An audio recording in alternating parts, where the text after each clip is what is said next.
Allez, juste pour commencer, répondez à cette question. Combien d'outils différents ont été ouverts aujourd'hui dans l'équipe, juste pour connaître l'état d'avancement d'un seul projet? Voilà. Cette fragmentation, ce chaos, c'est exactement le problème qu'on va décortiquer ensemble en explorant une approche qui a été pensée par des développeurs pour des développeurs. Et ce chaos, il a un coût bien réel. Regardez ce chiffre, 19%. Ça représente près d'une journée de travail complète perdue, chaque semaine, simplement à chercher des informations. C'est énorme, c'est une journée entière qui part en fumée, semaine après semaine. On en revient à cette question, parce qu'elle est centrale. La réponse, on la connaît tous, c'est souvent beaucoup trop. Et ça, ce n'est que le symptôme d'un problème bien plus profond. Un véritable bazar numérique qui freine absolument tout le monde. Et ce bazar, eh bien, il a un prix. On pourrait appeler ça la taxe des outils. C'est comme un impôt invisible que chaque nouvelle application, chaque nouvel onglet prélève sur la productivité et franchement sur le moral de l'équipe. Voilà à quoi ça ressemble concrètement. C'est un véritable trou noir de la connaissance.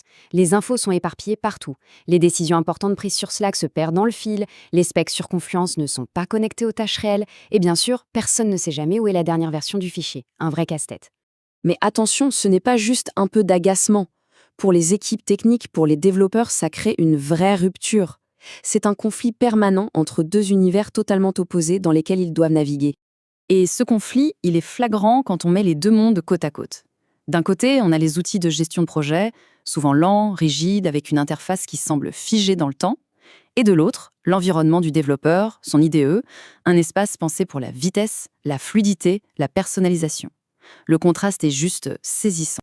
Cette citation résume tout, parfaitement. C'est ce choc, cette impression de faire un bond en arrière, de passer d'un cockpit d'avion de chasse à une vieille machine à écrire, plusieurs fois par jour.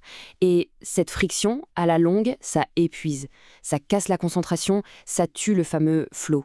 C'est précisément de cette frustration qu'une nouvelle idée a germé. L'objectif, ce n'était pas de créer juste une autre appli. Non, c'était de proposer une philosophie de travail complètement différente, basée sur des principes qui disent stop à cette façon de faire.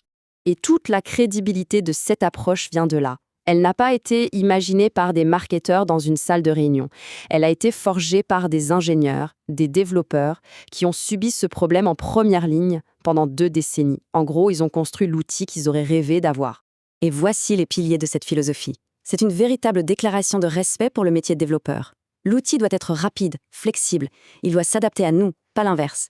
Et puis, il y a des choses non négociables. La performance, ce n'est pas un plus. Et le mode sombre, soyons honnêtes, ce n'est pas une feature, c'est juste la base. L'idée, c'est que le produit doit être tellement bon qu'il n'a pas besoin de plus. Bon, à cette théorie, comment est-ce que cette philosophie se traduit dans la pratique? Eh bien, la toute première étape, c'est de s'attaquer au cœur du problème, la dispersion de l'information. Le concept central, c'est celui d'un espace de travail unifié. Et attention, on ne parle pas juste d'intégrer des applications entre elles, on parle de fusionner les fonctions essentielles en un seul et même endroit, pour que le contexte, l'information ne quittent jamais le travail en cours. Concrètement, ça veut dire la fin de ce qu'on pourrait appeler l'archéologie sur Slack. Fini de passer des heures à remonter des conversations pour retrouver une décision. Ici, les discussions importantes sont attachées à la tâche. Elles sont permanentes, faciles à retrouver. C'est tout simple, mais ça change tout. Mais cette unification ne concerne pas que les tâches techniques. L'étape d'après, c'est de connecter tout le processus de développement à la réalité du business, par exemple à la facturation. Le processus devient limpide et surtout automatisé. En 4 étapes, chaque heure travaillée est suivie directement sur la tâche. Ensuite, on génère une proposition à partir de ce suivi, le client valide en un clic et le paiement est collecté automatiquement. Le cycle est bouclé, sans paperasse ni effort manuel. L'avantage, c'est que ça donne une visibilité financière parfaite, en temps réel. Les agences, les freelances peuvent voir à tout moment où en est le budget d'un projet.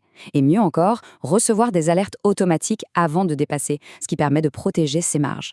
Et ça, c'est un point absolument crucial.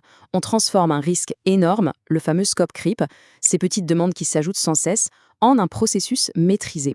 Ça ne devient plus du travail gratuit. Chaque demande de modification est tracée, chiffrée et doit être validée par le client avant que la moindre ligne de code soit écrite. Alors, au final, quel est l'impact de tout ça? C'est quoi le résultat concret pour une équipe qui adopte cette nouvelle manière de travailler? Les chiffres sont assez éloquents. On observe une accélération spectaculaire de tous les cycles.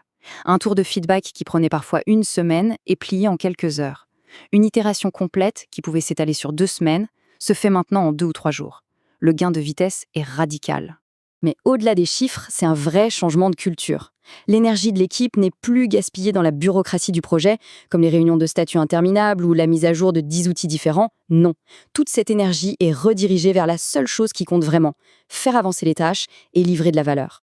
On termine avec cette question, parce qu'au fond, c'est l'idée qui résume tout. Imaginez un instant. Qu'est-ce qui se passerait si votre outil principal devenait un véritable allié, un prolongement de votre pensée, au lieu d'être un obstacle de plus à surmonter chaque jour? Voilà la promesse. Une façon de travailler enfin plus simple, plus fluide et surtout plus intelligente.